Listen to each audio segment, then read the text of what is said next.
Welcome back to another video. It's your favorite fake guru, Josh Gavin, here from lowticketoffers.com. And it's been a while. I haven't uploaded a YouTube video in about 2 weeks, and it's just been really fun and exciting working on some of the offers I've got on my plate. And so been a little bit busy, but there's been one topic I've been wanting to talk about for a while, just because I've received countless DMs of people asking me. And I'm not just saying that like, oh, yeah, so since so many people are asking me, I'm here to teach you. No, like seriously, a lot of people have asked me. And I know some of you guys watching this, that may have been you. You may have been one of the people who asked me this question.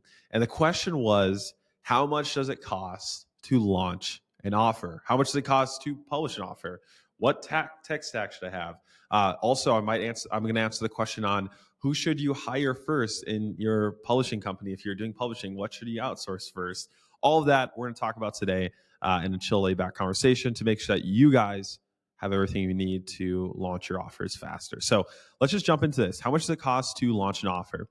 Now, the first question that I would ask somebody who asked me that is, well, what kind of offer are you launching? Do you mean like a low ticket offer ascension? Are you like where e-com? What is this, right? But I'm just going to assume a lot of you guys watching this, you're launching a digital product. Many of you probably have a coaching program or a done-for-you service on the back end, which is pretty traditional. Or maybe you're reselling Go High Level SaaS, or you have your own software company. And I'm going to talk about it and answer that question from that angle and that assumption. So when I think about some of the things that are on my software stack, just to start, are things like your funnel builder, your email software, other things like that in terms of just fulfilling your product. Members area, like I use School, so I'm paying for School, Calendly for camera, or not camera for calendar, and things like that, right? And so whenever someone comes to me and they're like, hey, what tech stack should I use for my funnel building and all those different things, I personally suggest that people start with Go High Level. Like if you've never used a tech stack before, you're not biased, and you've never had any experience at any other tech stack before, I say just start with Go High Level, because it's better you learn one platform that has everything in one instead of having to learn like 6 different platforms from scratch for your very first offer. So I'm not an affiliate for Go High Level, except I mean, maybe I have a link somewhere. I'm not going to have a cheap knockoff white labeled one below, but just go to gohighlevel.com and you can host your members area there, your funnel, your calendar, your payments. You legit could have everything you need inside of there to launch and fulfill via the tech. So the cost of that would be $97 for the basic plan, and then they have like an agency one for $497, which I don't think you need. You also may need to pay for the emails inside of there. You can connect to it like SendGrid or Mail, whatever. I'm not going to get into the tech stuff, but it's $97 a month for that. So the first thing, $97 a month, boom. We've got a place to host the course. We've got the place to build the funnel. We've got the calendar for the book a call. Everything else is in there. Awesome. Now for videos, what I use for videos, Loom. I use Loom for videos, very basic, $10 a month for the premium. You can use a free one. I host a lot of videos there. So that's $10 a month. That'd be great for hosting your course videos or recording them with a Google Doc or slides. So that's free, or you can just get the paid plan for $10 a month. So we're up to $107. You got that done. You can film the course. That's good to go. And after that, maybe domain, $12. You need your domain for $12 1 year on GoDaddy. That's where I get my domains. And then once I have that, that's the main things in terms of creating the product, fulfilling it, the sales funnel, all of that. Heat map tracker, I use Clarity. That's free. So that's a heat map. So you can see the funnel, everything's there. So that's free. Let me check what else I have here. Again, I use School. The nice thing about Go High Level is they ripped off School. I mean, it's not the nice thing, but it's a thing that happened. So they just ripped off School, and you can get just have a School members area there. I also have a site called CapCut just for editing my VSLs. So I use CapCut to edit my VSLs and videos there. I do have ChatGPT. I do pay for it for some tasks like creating my frequently asked questions, things like that, right? But other than that, that's that there for the tech stack, right? That's going to be probably your cheapest expense. Again, if you add that up, that's, only $107, $127, $137 a month. You're good to go. Now, next, of course, this will be your highest expense in a direct response offer, is going to be your advertising. All right. So let's talk about this. How much should you spend on Facebook ads to start? Well, I always suggest that if you're going to start running Facebook ads, you should at least start with $100 for 30 days. Now, for me personally, I have done less. When I launched one of my first personal brand low ticket offers, so with my name on it, it was called the Organic Group Method. You can go to the ads library. I'm still running ad set offer to this day. And when I first started out, I was spending, and I could only spend $30 a day. All right. So I had $30 I could spend. I created a budget. I was like, okay, I got 31 days this month. I can spend $30. That's $930. I'm putting this aside. This is all for ad spend. And I just started with that. And in my mind, I mentally thought from a standpoint of, I'm treating this like an expense, like a line item. I'm going to spend this much. I'm not going to turn my ads off. And if I lose it all, it's fine. It's just an expense. If I make some back, great. That's awesome. But I just counted it as spent, gone money, and I detached from it just like that. So that's it. Boom. Now, very quickly, I ramped that up to $50 a day because we were break even. Then I got to $60. Then I was at $100 a day, and that $930 was just for recycling, and I was able to increase it. And since I was breaking even, I was at like a 1.6 to start. I just kept putting that money back in, and then eventually, with the help of a friend named Bailey Pat, I forgot his last name, but he owns expertagency.com. Bailey hopped on a call with me, and he showed me how to scale it from $100 to $300 a day, and then eventually $600 a day.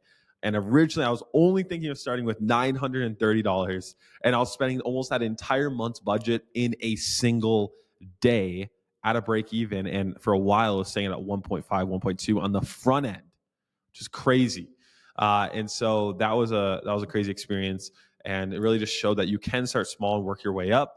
But again, I don't think that can happen for everyone in any market if you want to move fast. So that's why I suggest just budget $100 a day.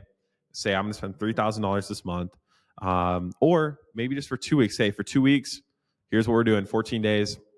We're going to spend $1,400. I'm not turning off ads. I'm not stopping it. Let's run it. And that's your expense. So decide and detach from a certain number where you're willing to spend that much. Because I know a lot of you guys watching this, you've experienced it, where you launch an offer, you launch an ad, and you eventually turn it off because you get scared or afraid. You're like, oh, I don't want to, oh no, it's not working. Turn off the ads. So, and you just turn it off when you don't even know. You haven't even got enough data. Keep your ads running, pick a number, detach from it. That's your number. Just like if you're paying your accountant, just like you're paying Go High Level Recurring, that's a line item on your budget right now where you're okay with spending it. Do the same thing with ads. If you can do that, it'll remove the emotional side from it, makes it a lot easier. So that's it for ads. So you have the tech of $150 a month, ads, best case fit like $3,000 in the month. Okay case, $1,400. Worst case, you can go down and start at 1,000 like I did. Anything's better than nothing. Just start. That's a great place to start. And just know that, sure, if you're spending less, doesn't mean you won't get results. It's just going to take longer to get data. And let's say your cost per acquisition in the market's like $30, your budget's $60 a day. You'll only get like 2 sales a day, best case, or maybe your cost per acquisition's $50. Your spend's only $30. It's going to take like a day and a half to get a sale. So you just have to kind of do the math that way. So that's the ads. There you go. Boom. So you got ads, fulfill the product. It's good to go. At the start, you can just take sales calls, and you can do all of the closing yourself. Eventually, you can get a setter or a closer. That's commission based, so it's not really an expense to start. So you're good there. And then again, your highest cost will just be those advertising dollars as you grow up, and maybe your tech stack will increase over time. But realistically, that's all you really need to start to build and launch an offer. And then if you have good enough product, you got the most important thing, and it will sell. Now, to answer the question on if you are publishing an offer, and if you guys don't know what publishing is, it's essentially where you act as a music label where someone, an artist or a product creator, brings a product to you, and you say, hey, you handle the product, we'll pay you, or we'll handle the money for the marketing. We're going to market this, and let's just get a cut, or we'll take 50% of the back end, 40%, 30%, whatever it is. If you guys want, we have a publishing agreement and deal structure contract inside of our school group, which is linked below. It's only $15 to get in there, and you can find that. But the cuts different depending on who it's for and what the product is, but that's what publishing is. And so in publishing, you're just handling the marketing. And for me, that's what I do. I run a publishing company, and publishing was what I do. It's not who I am, but it's what I do. And there's a couple different roles that I've outsourced. And so I'm going to walk you through what those roles are and why I did it in that order. So the first thing I outsourced was mock-ups. First thing, just mock-ups on Fiverr. I didn't want to do the mock-ups to the offers for the upsell pages, for the front end. So I just outsourced that. That was the first thing. I was like, I'm not going to do this. I do not like it. That's there. So that's the first thing.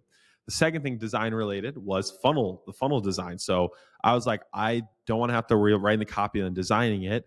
I'm going to hire a designer on every project. So I just pay him one off, and I would just hand them the copy, and then they would do the design. So that was the next thing. Then the next thing I hired was media buyer. So my media buyer, Amar, who you'll find in the Low Ticket Toolkit if you want to get connected with him, he runs our ads. So I hired him on every single offer. So he runs the ads, and he just does a media buying part. So he doesn't even do the like the copy. I handle that still. He just does the media buying stuff and the reporting into a sheet, and that's done there. I do the copy. That was great. And I was actually doing the creatives for a while too in Canva. And so that brings me to the next thing I outsourced, which was the creatives guy. So I have a guy, I pay him $500 a month for unlimited creatives, and I just request stuff when I need it. He gives us my media buyer takes and uses it, and it's good to go. And then the most recent role I just hired for, which is one of my favorites, was for an operations and CRO specialist. So one of my good friends, Justin, shout out Justin, I've been wanting to hire for a long time just because I saw his skill set and his like ability to work well together with me. And I hired him on to essentially be our CRO guy, as well as operations and tech, running tests, reporting tests, handling all the data, the tracking, just coming up with hypothesis for what we can test next, auditing our campaign, so that I can just stay in that realm of being creative and handling copy.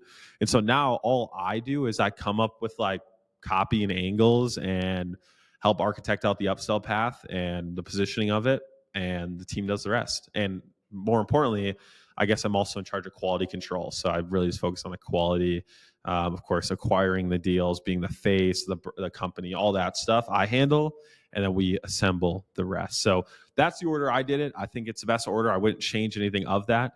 I think different people watching this have different skills. Maybe you're better at the design than the copy, so you'll outsource the copy first, and that's fine. Like, that's just not my strength. And so everyone's different. You can always do something different or go back or change it, but that's the way I did it. So hopefully I answer your question. We can talk about ways I pay my team in another video and what that looks like. But to start, I hopefully answers your question. How much does it cost to launch an offer? What do you need? What tech would I use? As well as what roles would I outsource first? Again, in my publishing company. So if that was helpful, feel free to like and comment and subscribe. Fun fact, when I say subscribe, the subscribe button lights up and glows. Really cool little trick there. And if you guys have any questions, feel free to join the Low Ticket Toolkit below for $15. There, I'll answer all your questions via typing it out or a Loom video at any point whenever you ask it. So feel free to join there and get that, as well as access to all the tools and templates that help me and my fellow offer owners launch our offers faster. So feel free to join there, and I will see you guys on the next one. Peace.